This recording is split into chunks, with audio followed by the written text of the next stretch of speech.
তো আপনারা তো সব সময় সেদ্ধ ছোলার চাট খেয়েছেন, একবার ভাজা ছোলার চাট খেয়ে দেখবেন, এটা খেতে দুর্দান্ত স্বাদের হয়ে থাকে।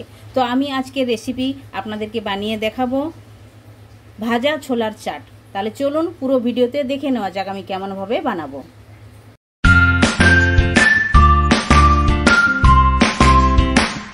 Hello everyone, welcome to my channel কি রান্না করিতে আপনাদের সবাইকে স্বাগত। আশা করি আপনারা সকলে ভালোই আছেন।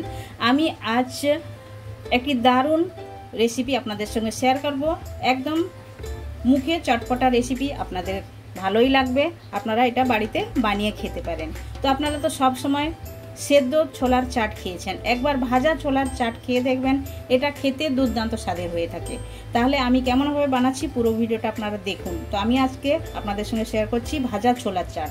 তো ভাজা ছোলার চাটটা বানানোর জন্য আমি যে যে উপকরণগুলো নিয়ে নিয়েছি ওগুলো আমি এক এক করে আপনাদের সঙ্গে শেয়ার করে নেব। সামনেই আছে, তবু আমি এক এক করে বলে দেবো।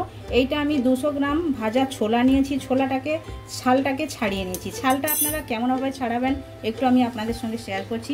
এইরকম একটা থালার মধ্যে নেবেন আর হাতের মধ্যে এইরকম প্রেস করলে ছালগুলো ভালোভাবে উঠে যাবে। তারপরে খোলাগুলোকে আগে পাছড়িয়ে দিয়ে মানে একটু এরকমভাবে নাড়ালেই সামনে চলে যাবে ছালটা, আর ছোলাগুলো এভাবে আপনারা নিয়ে নিতে পারেন, এভাবে আপনারা বানিয়ে নিতে পারেন। আর এটা দেখবেন, একবার বানিয়ে দেখবেন, খুবই ভালো লাগে খেতে। তো দেখুন, আমি ভাজা ছোলা 200 গ্রাম নিয়ে নিয়েছি, আর নিয়েছি একটি টমেটো কেটে নিয়েছি, ধনেপাতা নিয়েছি, হাফ লেবু নিয়েছি, 2টো কাঁচা লঙ্কাকে ছোটো ছোটো করে কেটে নিয়েছি, একটি পেঁয়াজ আমি এভাবেই ছোটো ছোটো করে কেটে নিয়েছি, আর লাগছে সরিষার তেল আর ভাজা জিরে গুঁড়ো। তাহলে প্রথমে আমি কি করব, একটা বাউল নিয়ে নেব, বাউলের মধ্যে আমি ভাজা ছোলাগুলো মিশাবো, ট্রান্সফার করে নেব। এই যে দেখুন, একটা আমি বড় বাউল নিয়েছি, এটার মধ্যে ভাজা ছোলাগুলো দিয়ে দেবো। তো ভাজা ছোলাটা আমি বাউলের মধ্যে নিয়ে নিয়েছি। এখন আমি এটাতে দেব কুচনো পেঁয়াজ। কুচনো পেঁয়াজ আমি দিলাম, সব পেঁয়াজগুলো আমি দিয়ে দেবো। একটা পেঁয়াজ পুরো দিবেন, একটু পেঁয়াজ বেশি দিলে ভালো লাগে, যে কোনো চাটতে তো পেঁয়াজটা তো ভালোই লাগে। আর এখন আমি দেব টমেটো কুচনো দিয়ে দিলাম। এখন আমি দেব কাঁচা লঙ্কা কুচনো,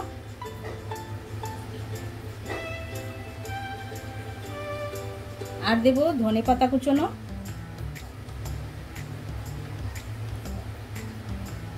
আর এটাতে দেব লেবুর রস,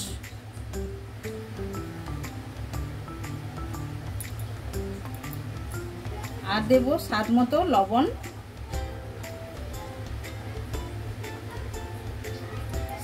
লবণ, দিলাম। এখন দেব ভাজা জিরের গুঁড়ো, হাফ টেবিল স্পুনের মতো দেব।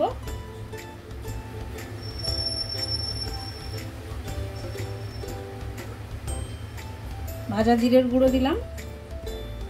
তো এখন লাস্টে দেব সরিষার তেল, এই যে দেখুন আমি দিলাম। দিয়ে এখন ভালো করে মিক্সড করে নিতে হবে, চামচের সাহায্যে এভাবে করে মিশিয়ে নেব। এভাবে করে আপনারা একবার বানিয়ে খেয়ে দেখবেন, এটা দুর্দান্ত স্বাদের। এটা সাধারণত আপনারা বাজারে গিয়ে খেয়ে থাকেন, তো আপনারা একবার বাড়িতে বানিয়ে খেয়ে দেখবেন, এটা চায়ের সঙ্গে তো একদম জমে যাবে। সন্ধ্যেবেলা চাতে বসলে এভাবেই চাট করে নেবেন, দেখবেন খেতে খুবই ভালো লাগে।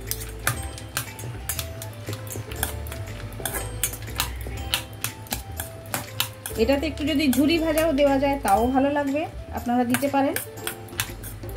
তো দেখুন ভালোভাবে মিশিয়ে নিয়েছি। এখন একটা আমি প্লেটের মধ্যে ট্রান্সফার করে নেব।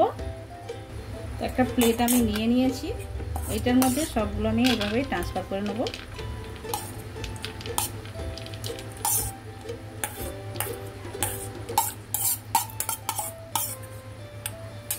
দেখুন যতটাই কালারফুল লাগছে দেখতে, আপনারা দেখতেই পাচ্ছেন একদম কালারফুল লাগছে। আর উপর থেকে সাজানোর জন্য একটু টমেটো আমি এভাবেই দিয়ে দেবো, আর ছড়িয়ে দেবো একটু ধনেপাতা। উপর থেকে আরও একটু লেবুর রস এভাবেই দিয়ে দেবো, কাঁচা লঙ্কা একটু দিয়ে দেবো উপর থেকে। তাহলে তো দেখলেন তো আপনারা কত সহজে একদম ভাজা ছোলার চাটটা তৈরি করে নেওয়া যায়। আর এটা দেখতেই যতটাই সুন্দর লাগছে, খেতে অতটাই টেস্টি। আপনারা বাড়িতে একবার ট্রাই করতে পারেন এটা, আর সন্ধ্যেবেলা চায়ের সঙ্গে তো একদম জমে যাবে।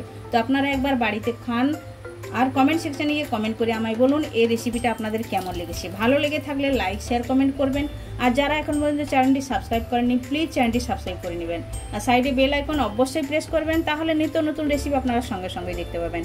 আবার দেখা হচ্ছে নতুন কোনো রেসিপির সঙ্গে। সবাই ভালো থাকবেন, সুস্থ থাকবেন।